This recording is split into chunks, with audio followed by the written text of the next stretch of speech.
पुराने समय की बात है। एक गांव में एक महान विद्वान ब्राह्मण रहते थे, जिनका नाम पंडित हरिदेव था। पंडित जी के परिवार में केवल उनकी पत्नी धरा और उनका एक छोटा बेटा अंशु था। पंडित हरिदेव का अधिकतर समय पढ़ाई लिखाई और नए ग्रंथों के लेखन में बीतता था।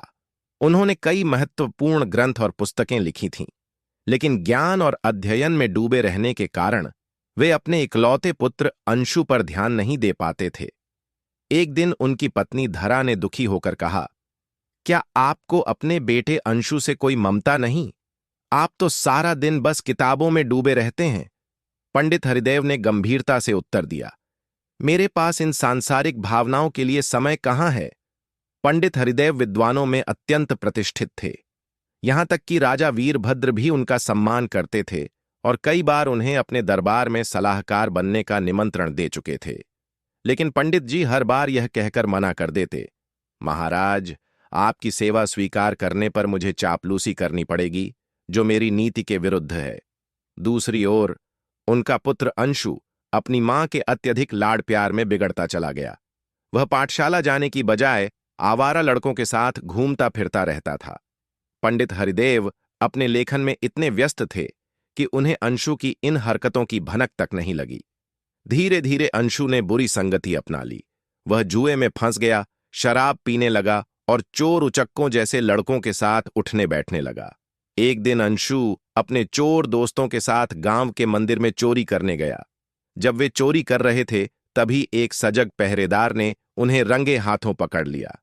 तीनों लड़कों को पकड़कर राजा वीरभद्र के दरबार में लाया गया। पहरेदार ने कहा, महाराज, ये लड़के मंदिर में चोरी करते पकड़े गए हैं। इनमें से एक पंडित हरिदेव का बेटा अंशु भी है।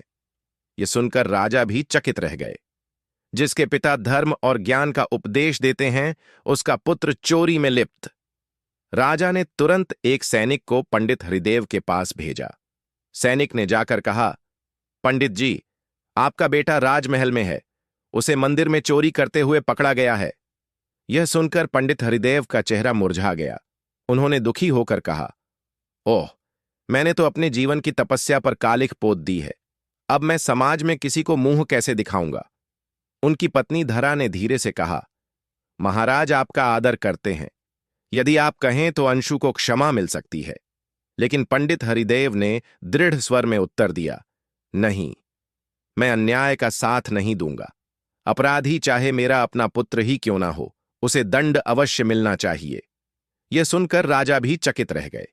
वे सोच में पड़ गए कि जो व्यक्ति पूरे राज्य में ज्ञान और धर्म का उपदेश देता है, उसके अपने पुत्र की यह दशा कैसे हो सकती है। राजा ने तुरंत एक सैनिक को आदेश दिया, जाओ और पंडित हरिदेव को संदेश दो कि वे दरबार में उपस्थित हों। सैनिक दौड़ता हुआ पंडित हरिदेव के घर पहुंचा और कहा, आचार्य जी, आपके बेटे अंशु को मंदिर में चोरी करते हुए पकड़ा गया है। महाराज ने आपको दरबार में बुलाया है। यह सुनते ही पंडित हरिदेव के चेहरे पर गहरा शोक छा गया। उन्होंने सिर झुकाकर कहा, यह क्या हो गया? मैंने तो अपने मुंह पर कालिक पोत ली है। अब मैं किसे अपना मुंह दिखाऊंगा? उनकी पत्नी धरा ने धीरे से कहा, आपका दरबार में बहुत सम्मान है। आप चाहें तो राजा से विनती करके अंशु को माफ करा सकते हैं। लेकिन पंडित हरिदेव ने कठोर स्वर में कहा, नहीं, मैं एक अपराधी की रक्षा नहीं करूंगा।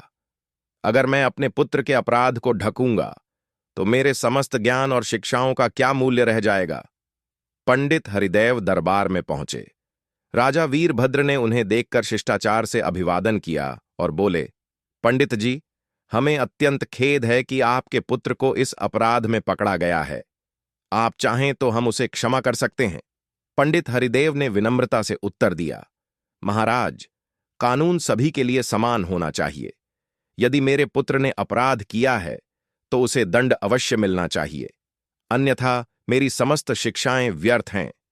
राजा वीरभद्र ने पंडित हरिदेव के निष्ठा और न्यायप्रियता से प्रभावित होकर कहा, आपका चरित्र सचमुच अद्वितीय है, पंडित जी। फिर उन्होंने आदेश दिया कि अंशु को 1 वर्ष के लिए कारावास भेजा जाए ताकि वह अपने अपराध का पश्चाताप कर सके। अंशु को कारावास भेज दिया गया। कारावास में अंशु को बहुत दुख और कठिनाइयों का सामना करना पड़ा। वह रोज सोचता रहता, मेरे माता पिता ने मुझे इतना प्रेम और सम्मान दिया, पर मैं उनका सिर नीचा कर गया। धीरे धीरे उसका मन बदलने लगा। वह रोज भगवान से प्रार्थना करने लगा, हे प्रभु, मुझे सद्बुद्धि दो, मैं अब एक अच्छा इंसान बनूंगा।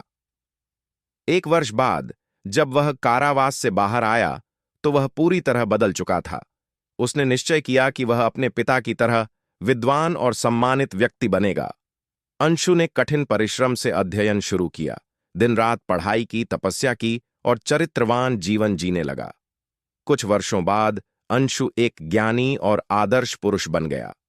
गांव के लोग अब उसे बड़े आदर से देखते थे।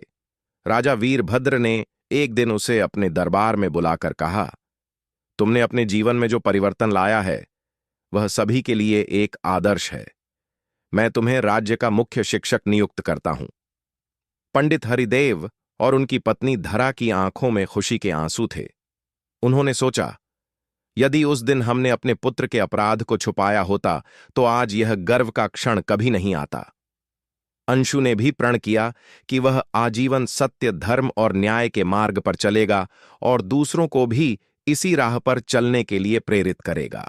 गलतियों पर पर्दा डालने से नहीं, बल्कि समय पर उन्हें स्वीकार कर सही मार्ग दिखाने से ही सच्चा सुधार होता है।